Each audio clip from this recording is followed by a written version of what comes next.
دوستان گرامی هنوز آزمون پیشگویی از شما توفه از ما ادامه دارد با شرکت گفتم که است که ویگا فارم با مرهم پردیفین و امروز جنبست هفته نوبتی رو با اینجا برگزار بکنیم و طبعا علاقه شما توسط رسانه‌های اجتماعی شنیدید 3 نفر با پیشگویی کردن دو نتیجه با مرحله قرعه‌کشی حاضر شدند و در نزد من یک نفره هستند که محض به این بازی اومدن ولی دو نفر دیگر نتوانستند.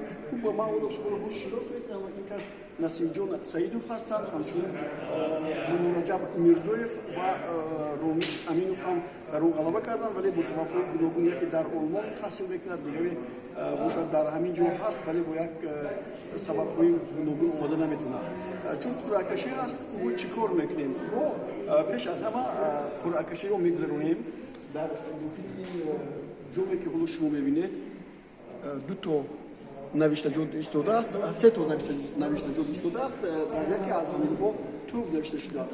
اگر امروز در اینجا در این گفتگویی که ما داریم با سعیدوف اگر این کس غلبه کنند پس توپ با این کس نفرستاده میشود و اون سوغرهایی که ما به شما گفتیم و اون نفرانی که در این جا با قرعه‌کشی رو گرفتن سپریده میشن.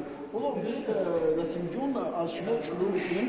اولا ما اینجا یک چی رو جابجا می‌کنیم تا که شفافیت احساس شود. شما مثلا از اینجا یک نوشته جود رو بگیرید اگر نفع شما باشد پس توپ نصیبی شما شد. خب دوستان گرامی توپ است قدم رنده کرده شما به وقت است و فکر میکنم که شما هم در اینجا باید گفت که دو نتیجه رو گفتید دو نتیجه رو گفتند پیش از همه وحدت و اسخط. وحدت در این بازی با یک بر دو و به شما چه میرسد میشود که مثلا لیگ یکم پیشگویی درست کنید. این شما به لیگ یکم هم توجه دارید؟ خیلی کنیم دیگر شانخای سیپ و شانخای شنخوا رو نتیجه 1 بر 1 گفتید غالی بمانید. تو کدام درجه شما امروز با فوتبال آسیا توجه دارید؟ هستم وجود شانخای در بزرگرای نقد هستم، بزرگرای اروپا هستم، امریکا هستم. بله درست بگید شما کدام برنامه رو تماشا کردید از تلویزیون ورزش؟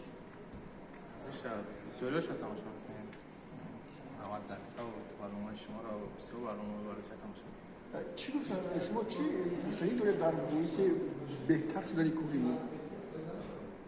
خوبه مثلا تشکیل کنید کار بسیار زیبا نیست با حواسان سلامت باشد. شما این نوشته رو در جاش بذارید بله بگذار اینجا باشد باز نوبت‌های دیگر هم فرای رسن اما ما این توپ رو به شما توفه می‌سپاریم. شرکت ویگا فارم پردیفین همیشه با شما هست و همیشه با برنامه‌های ما باشد در آزمون‌ها شرکت کنید. همین دوستان گرامی آزمون پیشگویی از شما توفه از ما ادامه می‌یابد و در برنامه‌های دیگر هم شما می‌تونید اشتراک کنید. سلامت باشید.